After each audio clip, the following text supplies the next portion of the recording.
Hey there, it's CaraNightly, and tonight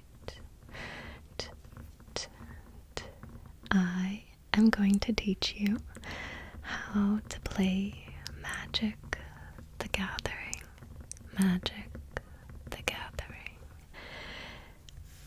If you are completely new to MTG, that is perfectly fine. This is going to be basic level knowledge of how to play the game.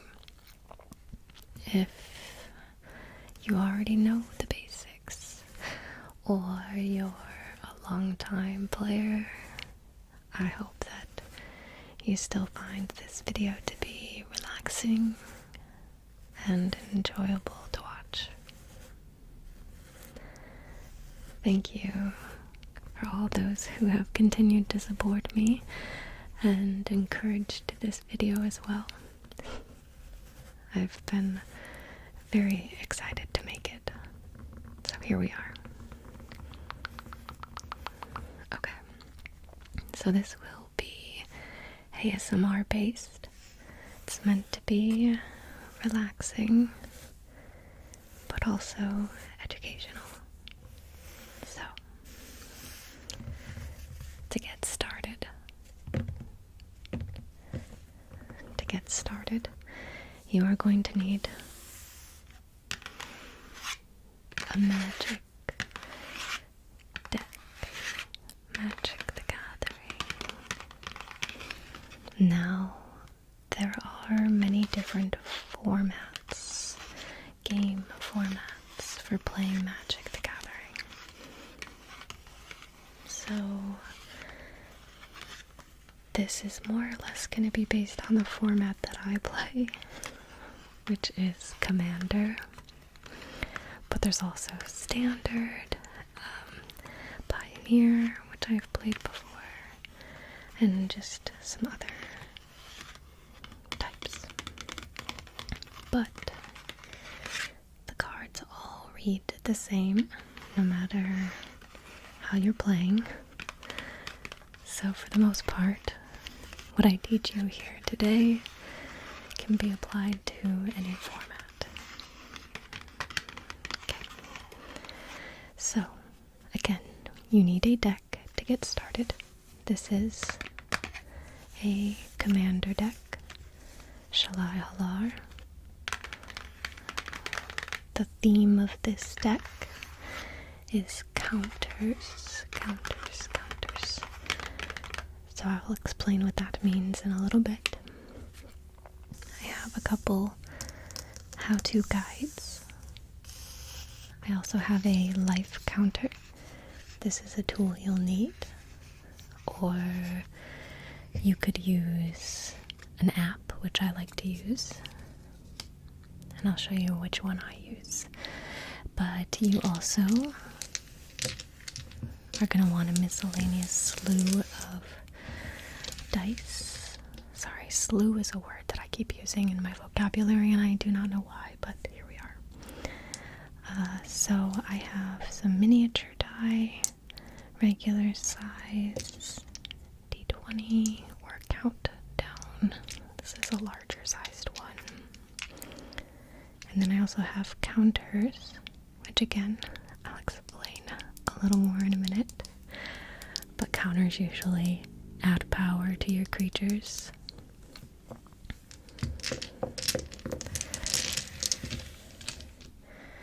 I also like to have different items just to help as markers in case I need to remember something while I'm playing the game. So I have a little rubber ducky that I think one of my kids got from a quarter machine, and a rock that my mother painted. Yes, it's very beautiful. Very beautiful indeed. Okay. So I'm going to just show you an app and the website on my phone real quick. So I'm going to get that pulled up for you real quick. Now on the website, they have how to play Magic the Gathering. So the website does have a pretty good in-depth description of how to play the game. They might be teaching you more or less based on standard format. They say Magic made easy, but I'm not gonna lie, Magic's not easy. So definitely take the information in wherever you can, but really the best experience in learning is just from playing. But I wanted to show you that they do break down the parts of the card on here as well, and I'm going to show you what that looks like. They also show you how to lay out the game on your mat, which I have here. So that is a resource. Another thing that I use quite frequently is my MTG folder and Lotus app. This is Apple, but the Lotus app is what I like to use to keep track of my health.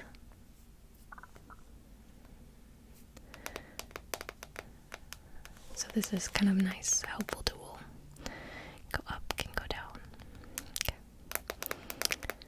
So I also use that app when playing. But let's get into how to play Magic the Gathering. We've gathered our supplies. Let's open our deck.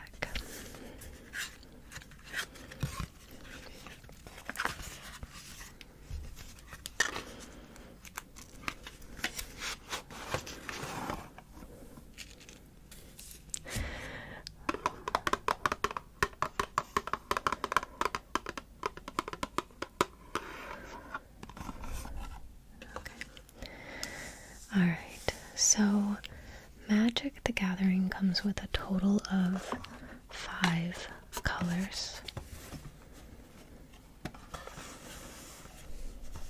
Total of 5 colors. Blue, black, red, green, white, island, swamp, mountain, forest, or plains. Okay, so those are the 5 possible colors. These are 2 of my decks. Again, Shalai Halar, and then I also have my Fairy Demir deck. So we see that as all of the colors. Now the deck that I'm going to be showing you and helping you understand how to play is 3 color. And I actually forget what this triumph is called. Maybe it'll pop up in the deck as I'm looking through it. Or if you know, let me know in the comments below. I only don't like half of them. On the top of my head anyways. So this is Shalai Halar. When we look at this card, we can see the card name up here at the top. And then we also have the mana cost over here in the top right. The mana cost, the card name, the card art, which is absolutely one of my favorite parts of Magic the Gathering, though it is a sensitive topic just in general with the art community and AI, but we won't get into that. We also then have the card type. So in this case, the card type is a legendary creature, and then it sort of has a sub card type, and in this case it's an angel elf. Okay, then we have the card text down here, card text, and this includes the rules of the card. Okay, so this card would have flying and vigilance. Flying and vigilance, and those are just abilities that the card can do or that the creature has. And then it also describes something that this card is able to do. So again, the rules of the card. So in this case, it states whenever 1 or more +1/+1 counters are put on a creature you control, Shalai and Halar deals that much damage to target opponent. Now, this particular card sits on my battlefield or my playfield, as a commander. So I have it in the command zone, and I'm able to cast it at any time for its mana cost. So up here at the top is how much I have to pay to cast this card. Okay. We also see a little icon down here, and that indicates the set symbol. So Magic the Gathering releases in sets. The upcoming set is Bloomburrow, and I'll have plenty of videos coming out with that. I'm so excited. So excited. So that indicates what set it's from. I do not have those memorized. I think Dominaria United is maybe the one that I can pinpoint the quickest. Or maybe Warhammer too. But anyways, flying and vigilance are characteristics of the creature, and then the rules of the text. And then the last piece of the card that we'll see is power and toughness. So power is on the left and toughness is on the right. Okay, and so that is specific to creature type cards. And that has to deal with the combat phase, which we'll get into. But that is looking over the card, the different parts of the card. Let me pull another card, and I'm going to explain that again in the hopes that it sets in you a little bit more about understanding these cards. So I'm just going to pick through these real quick. I'm going to do another creature for the sake of keeping things fairly straightforward right now. Okay, so here's the next creature we'll take a look at. This is the card name, Good Fortune Unicorn, and the cost, the mana cost. Okay, and we'll dive into that more. But again, there's the 5 colors. Technically, with the Eldrazi release recently, mana colorless is also technically a color, so that can be confusing, but that's colorless, forest, and a plains. Okay, then we have the card type, which in this case is another creature, and then the sub type of the card for the creature is unicorn. Again, the set symbol, and then the text, the rules of the card. So this card says, whenever another creature enters the battlefield under your control, put a +1/+1 counter on that creature. So this pairs really well with the commander. Sometimes you'll see some text down here, and that text is just giving you more information about the card or the art of the card. So you can read it, but it doesn't necessarily have anything to do with playing the card. And then again, since this is a creature, we have the power and toughness in the bottom here. Power and toughness. It's a 2/2. Okay. We'll get into talking more about what that means here in a minute. So again, that is sort of reading the card. Now, to cast a card, let's just talk about that real quick. I think we'll talk about that before we talk about playing the game, because casting is done frequently throughout the game. So now that we understand the card and the different aspects of it, let's talk about how to then cast those cards. So I have a little cheat sheet here, and this reads, spells have a mana cost in the upper right corner. To cast a spell, tap tap your lands for mana, this spell costs a total of 4 mana. So it breaks it down. So before I break it down, let's talk about the mana. Okay, so mana is land. Land. Okay, and I'm just going to pull out a few different lands that I have.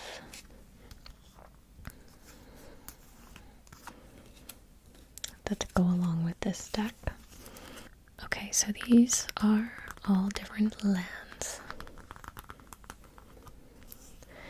And each turn you can play one land. So you want to try to be playing a land every turn. Every turn in each land may have something different that it does, or may be a certain different type of land.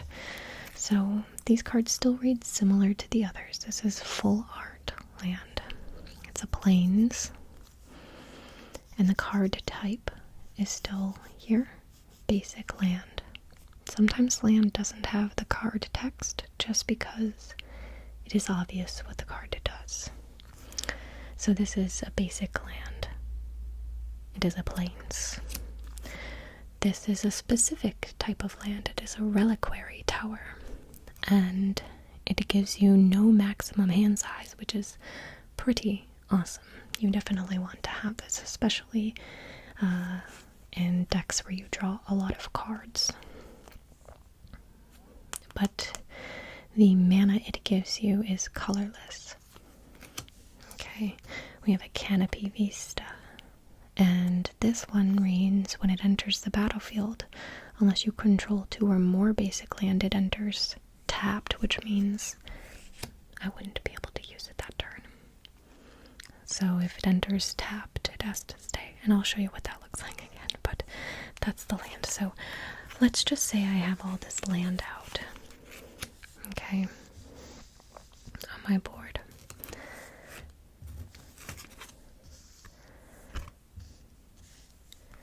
And I want to cast my commander. I need to look at that mana cost in the top right corner. Look at that mana cost. Okay. I need a colorless, a mountain, a forest, and a plains. So I need 4 total. So I have to look and see what I have. I have a colorless, and as you go to use the land to cast, you must tap the land. That is you using it. So I tap the colorless. This is a special land. I'd do a damage to myself to play it, but I do that, and I'd lose a life to cast it for a mountain, or to play it as a mountain. This I can tap for the plains, and this I can tap for a mountain, or sorry, for a forest, because it counts as forest or plains. Then once I've tapped my 4 mana, I cast the card. So that is how I cast. So again, to reiterate, looking at this, spells have a mana cost in their upper right corner. To cast a spell, tap your lands, as we did, for mana. So this spell is 4, 2 colorless, and then a swamp and forest. Okay, and that's what it's telling you, and it's telling you those ones specifically too. Pretty straightforward on how to cast the spells. So now we understand how to read the card. Okay, we haven't gone over all of the card types and all of the things that the cards can do just yet, but we know that there is some sort of body of text usually and different card types. We know that we need to have land to cast the spells. Okay, so now that we've learned those sort of basic elements, let's maybe try to take a look at some more cards that are not creatures so that you can, again, understand the cards just a little bit more. Okay? And then we'll learn how to take a turn. And then I'll kind of do a sample game as well. Okay, so let's go ahead and get started on just kind of looking through a few more cards. So I'm just gonna filter through. I have a lot of creatures probably in this. Here's a new type of card. So this card name is Nature's Lore. It has a 2 mana cost, colorless in a forest. Ooh, a new card type. This card type is sorcery. Okay, sorcery is a spell that you can cast, and it must be cast only on your turn. Okay.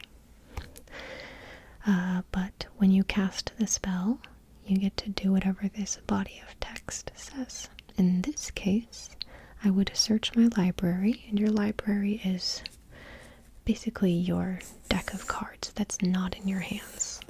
Okay, I'll show you what that looks like when we go to draft play the game. But you're going to search your library for a forest card, put that card onto the battlefield, and then shuffle. So you would shuffle your library, which is a really good thing to do because it helps kind of just, sometimes if you're drawing land after land after land and not enough creature or other cards, it's nice to shuffle. So shuffling is good, even though it's a pain sometimes. So that is a sorcery. Got some more land. Let's see here. Okay, I just found an enchantment. So let's take a look at that. This is a really good card. A really good card. Uncivil Unrest. Enchantments sit on the battlefield after you cast the spell. I guess that's another thing I should say about a sorcery card, is when you cast it, the action happens, and then that goes to your graveyard, which sits below the library on your mat here. Graveyard is basically your discard pile in a sense. It's cards that you've used or that have just ended up in your graveyard. So a sorcery, you cast it, do the action, and then it goes to the graveyard.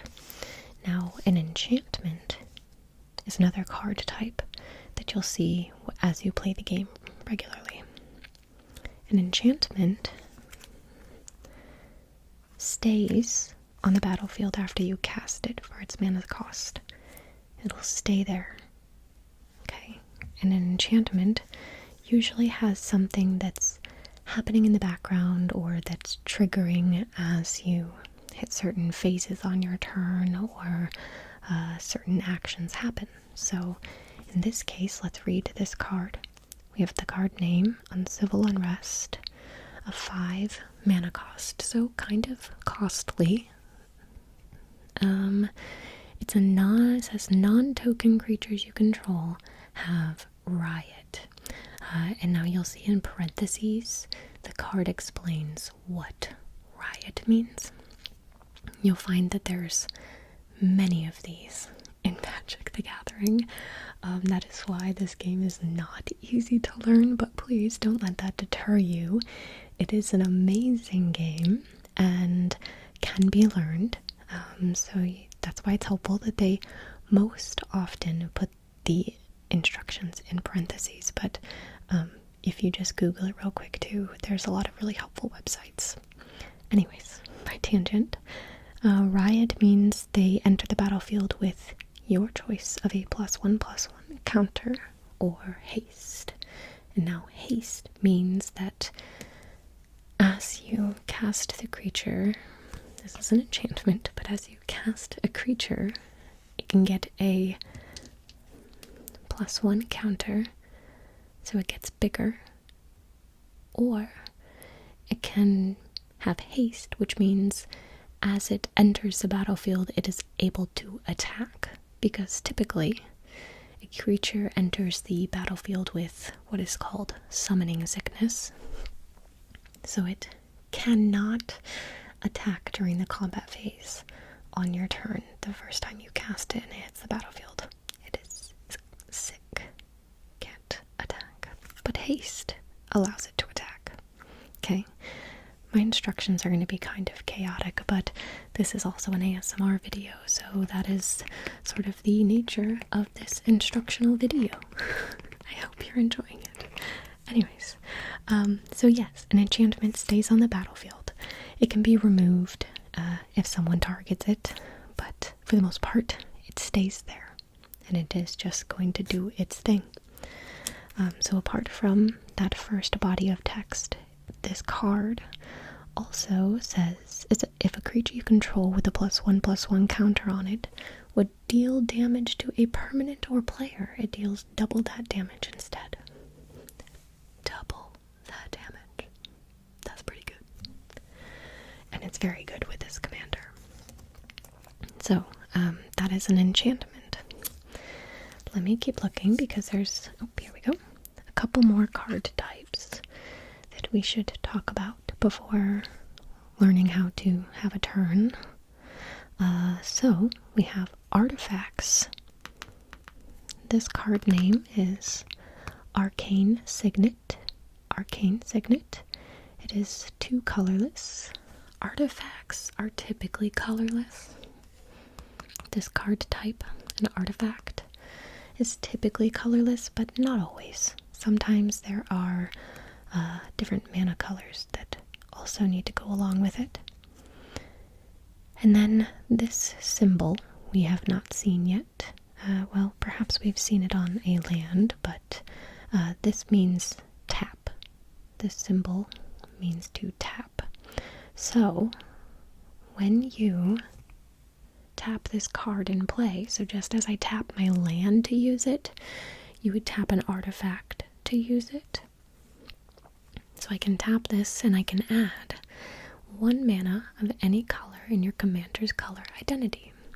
So an Arcane Signet is a common card found in commander decks, as it gives you the ability to quickly use mana of any of your commander colors, which in this case, this is a 3-color commander. So this is very helpful in case I don't have a mountain or a plain or forest out. So that is the artifact card. I would argue too, artifacts often are mana based, so they help give you mana, but they can do other things as well. I won't get too far into that for today, but just so you know. Okay, I am looking for an instant. Here we go.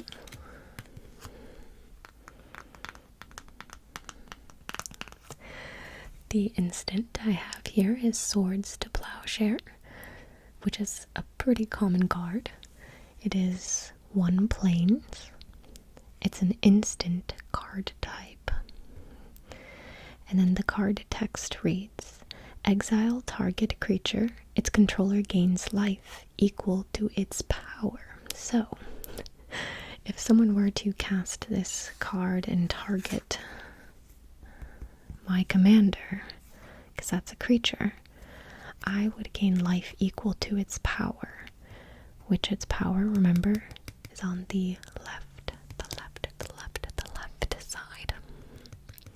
So I would gain 3 life. So going back to my life counter, I would gain 3 life. Okay, so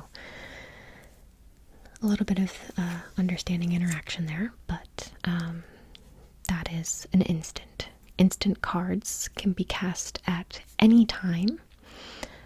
Typically, most cards have to be cast on your turn, which we're going to talk about in a minute on what your turn looks like. But instants can also be cast on an opponent's turn.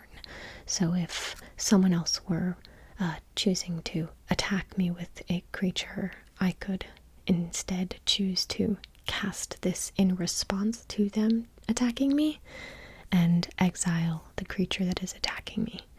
I don't get hurt, but the opponent would gain life, which can suck, but in some cases is helpful. So, Swords to Plowshare. That's an instant. Okay. So I think that we've gone over all card types.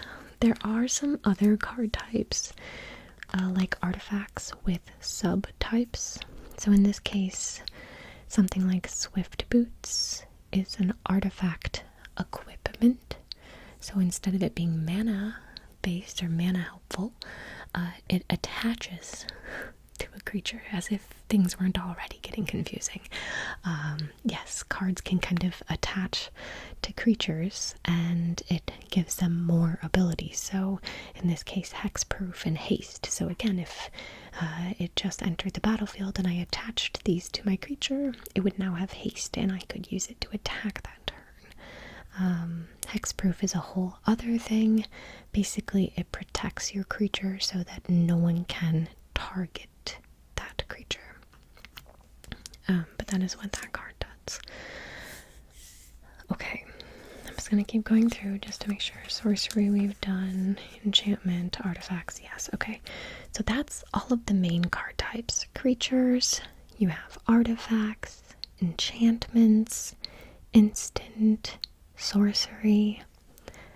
Again, they might vary a little bit, and we'll see what that looks like as we get into doing a little bit of gameplay.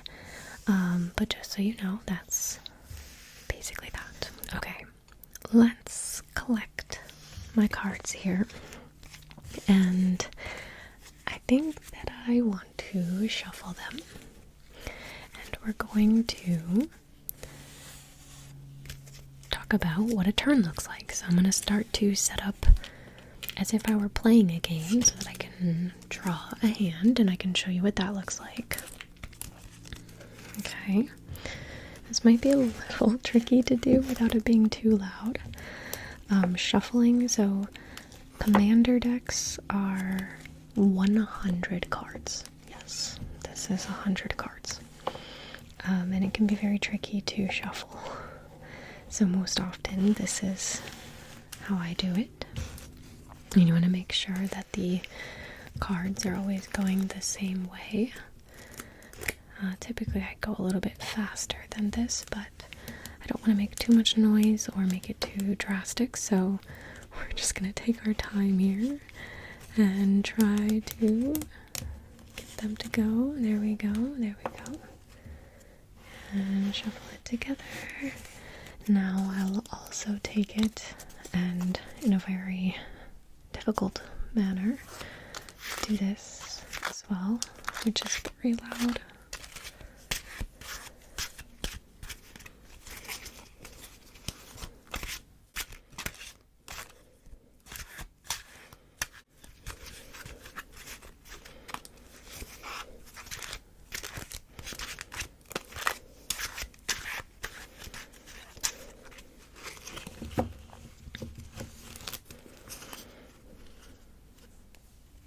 Okay, a common practice in Magic sometimes when you go to play a game, I'm going to keep this card handy, set my life to 40, move my dice a little bit. Okay, back to this. So a common practice is to cut the deck and you have your opponent help. So you would split the deck in half and then move the pieces on top. Like that. And then this would sit off to the side as your library. Okay. And your commander would be up in the command zone. For the sake of this game, we're going to say it's right here. And my land goes here. The cards I play go here. And your life can sit off to the side. Alright, so let's keep this handy, as I'm going to talk about this next. But first, before we're able to have a turn, we need to have a hand. I don't have any cards in my hand yet, so let's draw cards.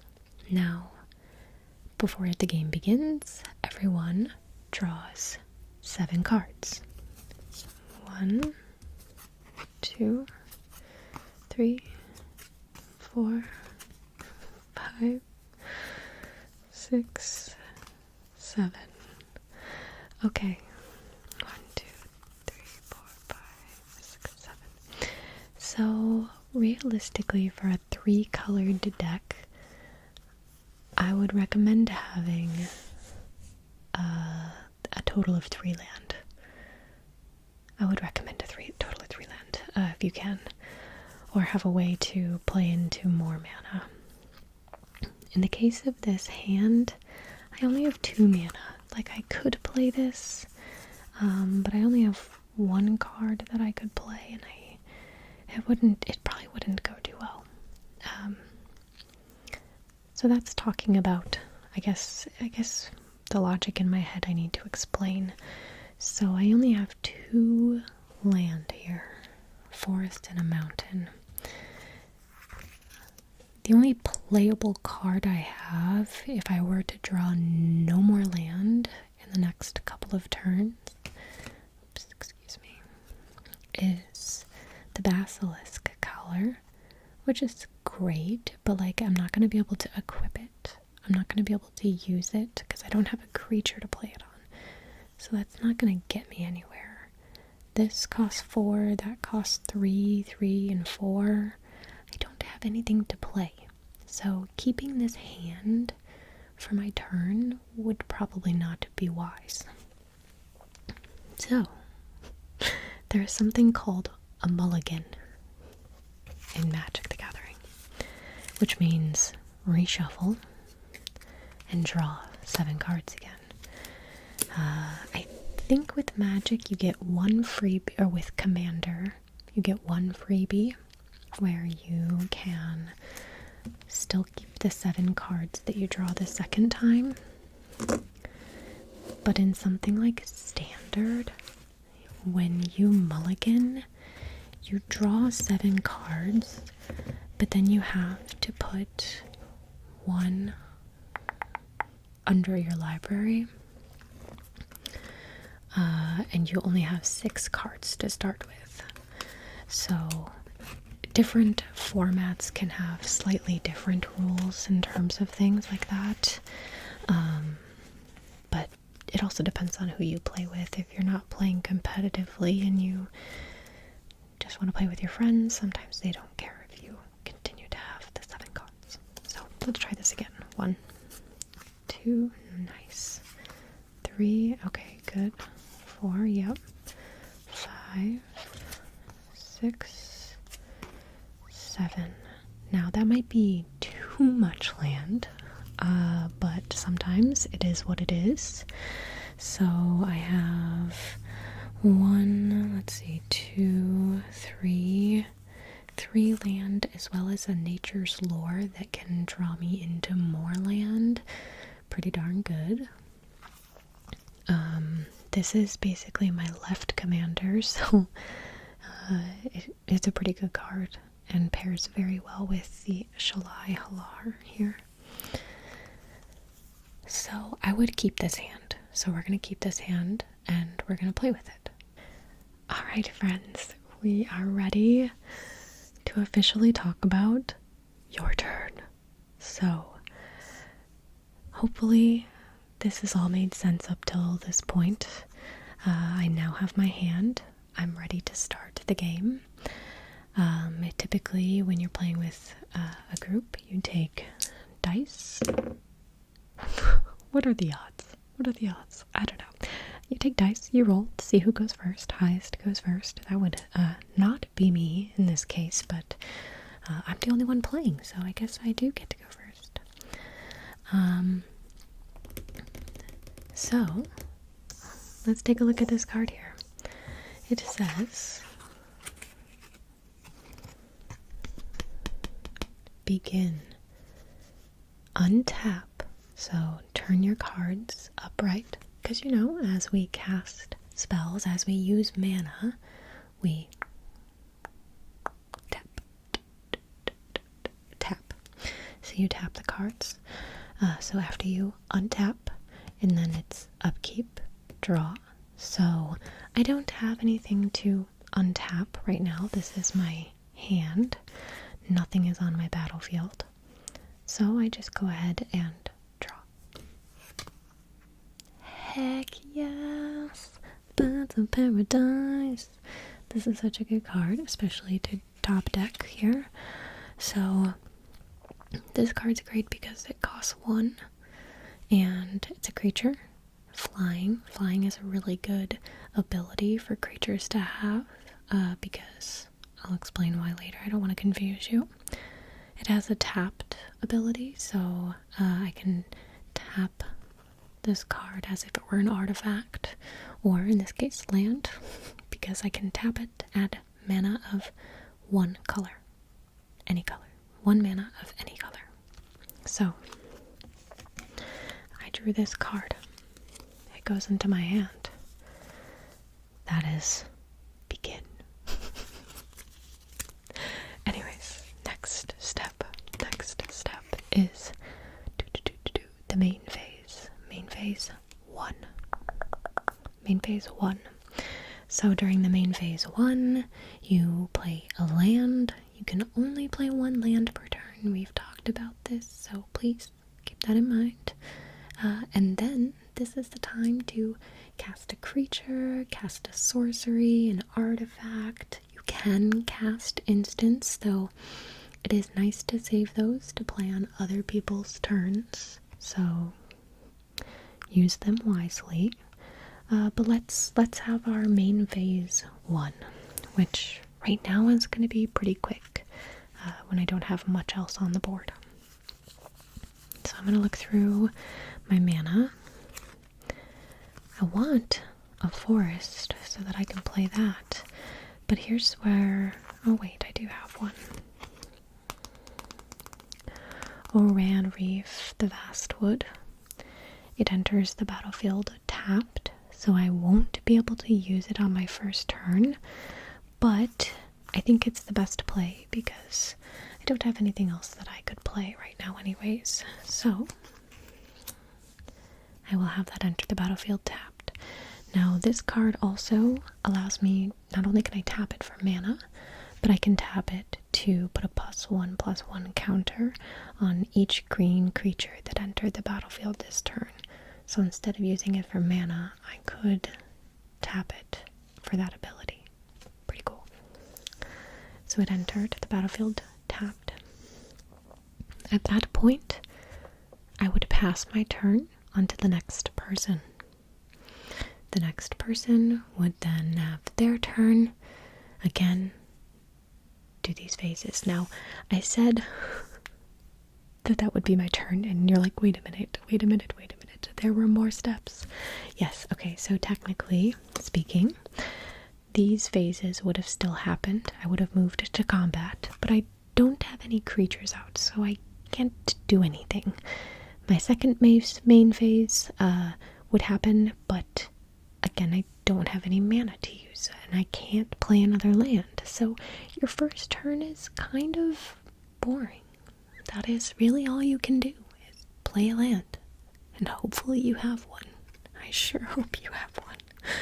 Anyways, let me do a couple more rounds of turns, and you'll kind of see that as the turns go on, the timing and the complexity of the turns start to evolve as you get more creatures and cards on the board, your board stage, your battlefield. Okay, so let's say it's my turn again.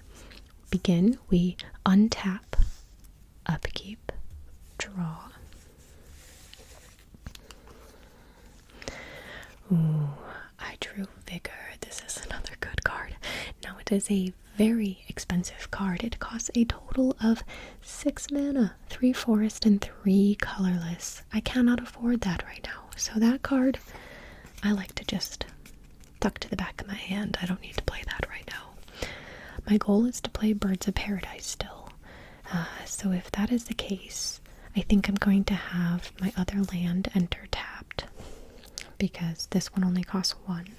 Or, actually, yeah, no, that's what I'll do, because I can't use this because it'll have summoning sickness. So what I would do, I would play Temple of Triumph, another land. It's going to enter the battlefield tapped, but it also has another text that says, when Temple of Triumph enters the battlefield, scry 1. So it'll enter the battlefield tapped, okay, because I'm in my main phase now. After I untap, drew a card, main phase, I play a land. Okay, this land enters tapped. Scry 1. So let's talk about scry. That's a pretty common term that you'll see in Magic, and that means to look at the top of your library. Nice. Look at the top of your library. If you want to keep this card, great. Leave it on top. If you think that you need another card, like a land, in my case, I might put it on the bottom, because I already have Vigor, and I don't think I need another giant one. So I'm just gonna put it under for right now, just to, also show you what scry looks like. So it would go to the bottom of the library here. I might need 2 hands. And that is a scry. I could have left it on top if I wanted to, but I think I wanted to just put it on the bottom. Okay, I did that. I have Oran Reef untapped here. I need 1 more mana to cast my Nature's Lore, so I'm going to have to wait. So instead, I'm going to cast my Birds of Paradise in my main phase. So I would tap my forest for 1 forest, and then I would play Birds of Paradise. Okay. Now I cannot do anything with this bird as I move to combat. I'm now in a place where my bird has summoning sickness. I can't do anything. I can't attack. I can't tap it. So in my second main phase, I can't use it for mana. I'll have to wait until I get back to my next turn. So that'll be my turn. So at that point, the other player or players would take their turns. Things might start to happen, but usually at this point, everyone is still sort of keeping to their own and not getting too crazy. So let's say it gets back to me. So let's review this again as we hit my next turn. We begin with the upkeep. So we would untap upkeep here. I would draw a card. Swift Boots, very nice, very good. So I drew my card. Now I'm going to hit my main phase. Okay, so I'm going to hit my main phase. So let me grab my hand. I have 1 more land to play. So I'm going to play a Plains. Okay. So I have 3 plus my Birds of Paradise. 4 mana that I can use. So I could cast my commander. I could choose to find another land. Could cast my Swift Boots. I think in this case, I'm going to cast 2 cards. My Swift Boots, where I would tap my Birds of Paradise into this for 2. And it's just, yes, I'm tapping this for a forest and this for a mountain. The colors can be used for colorless. So the colors can be used for colorless.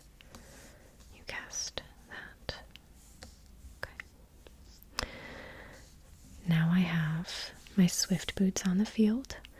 I'm going to use 2 more mana. A Plains to cover the colorless cost. And my forest.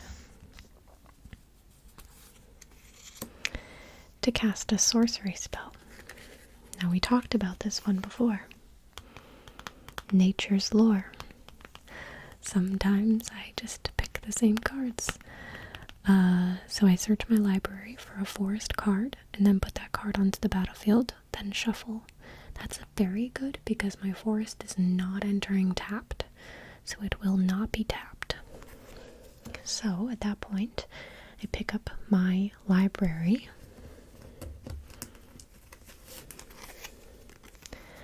and I just start looking in this giant pile. There we go. For a forest. I put it onto my battlefield, and then it says to shuffle. So I will shuffle my library, which again I said can be good in the sense that it will just kind of mix things up a little bit if perhaps you're not drawing the right cards that you need.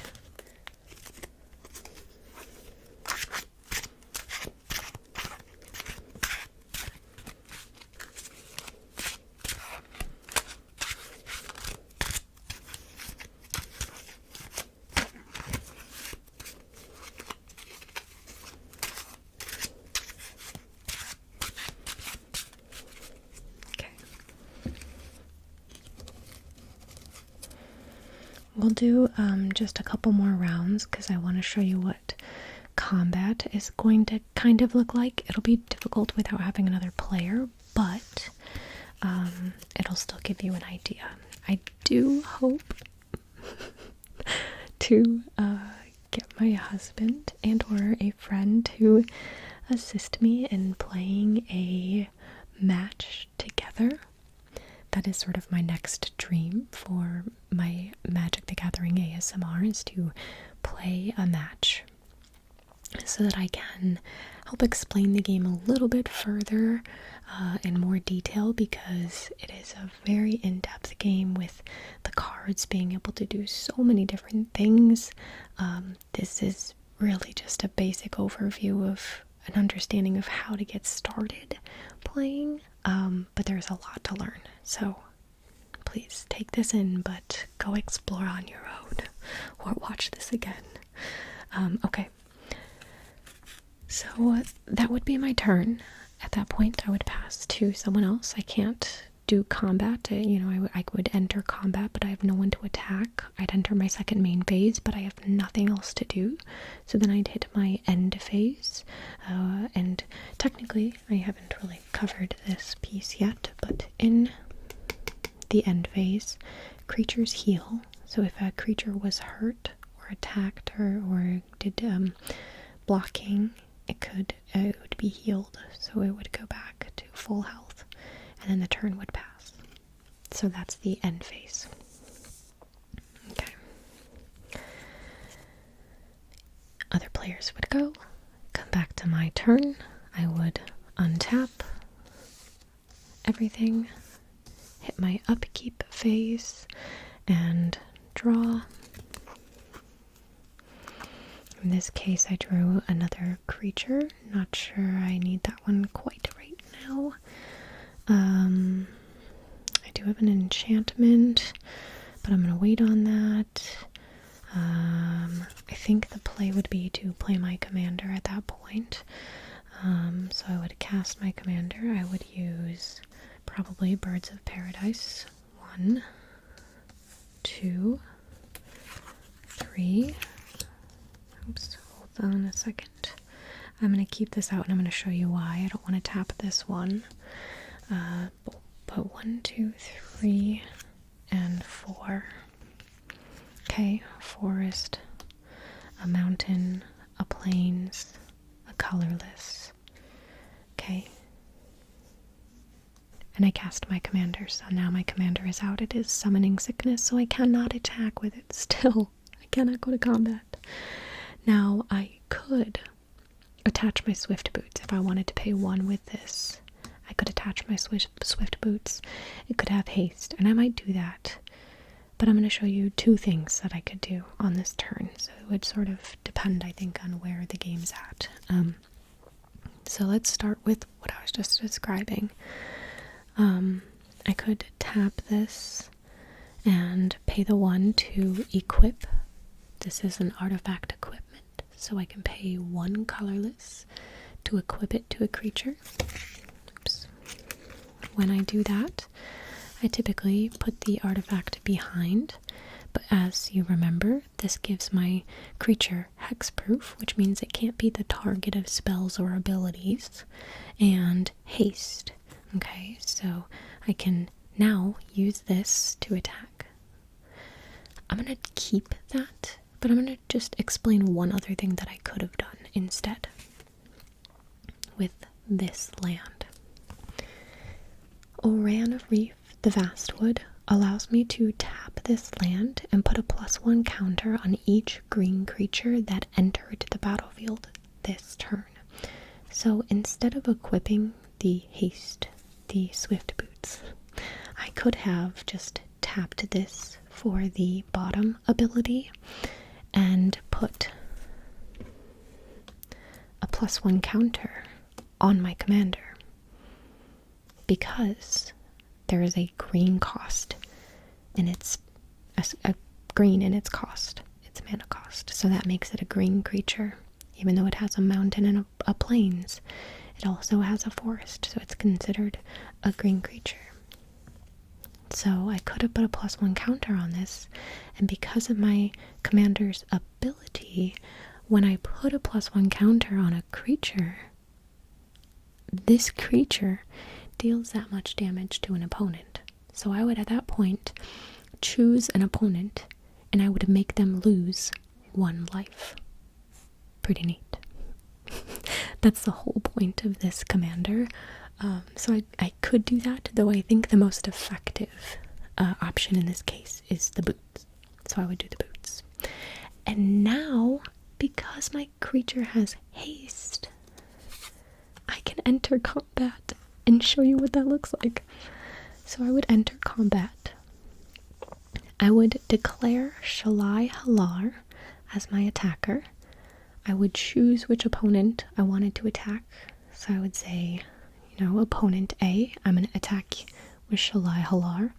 I would say it has flying, vigilance, haste, and hexproof, and it's a 3/3.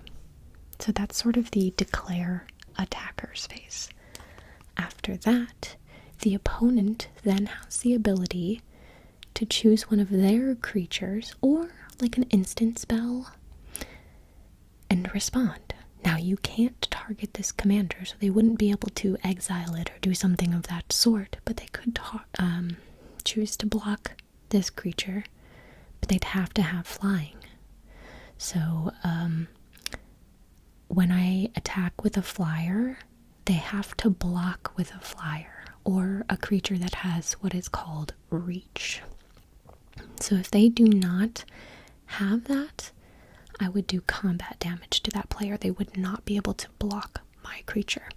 Now if they did have a, say, 1/1 flying creature and they chose to block mine, no damage would be done to the player, but I would kill that person's creature because mine's a 3/3 and theirs is a 1/1. So I would do 3 damage to the 1, and they would only do 1 damage to me because damage would happen at the same time. So, both creatures experience damage. So in that case, their creature would die because I did 3. So 3 minus 1 is -2. And then 1 damage minus 3, I would still have 2 life left over. Okay? So that would be the combat damage being dealt. So we declared attackers, opponent declares blockers, and then combat damage is dealt. The attack phase, I will admit, the combat phase, that entire piece of Magic the Gathering is the most intimidating. It is a lot to kind of take in, especially since you can use instants and other things like that. But that's what would happen. And technically speaking, when you declare an attacker, it taps. When you declare an attacker, it taps. But this creature has vigilance. And that's one of the other special characteristics a creature can have, which means it doesn't tap when it attacks. So I can use it to block the next turn if someone were to try and attack me. So Vigilance is a special ability for a creature where it does not tap when it goes to attack. Okay? So in this case, it would not tap. Okay. This is really challenging, friends. I think there is so much more that I could cover, but I'm going to be honest. I don't think that I can do too much more today. That is how to play Magic. Okay, so what you need to do now is find yourself a deck. I will list maybe some of my favorites down below and some of the supplies that I've been using for Magic the Gathering. I like to collect Magic the Gathering things, so perhaps I can create an Amazon page down below. It will be affiliated with me, so I might earn a small commission if you choose to purchase something through there, but I just like to be able to share the products and different things and decks that I'm using in case you're interested as well. So I will have that linked down below, but I truly hope you enjoyed this video. Again, next I hope to have a real game played.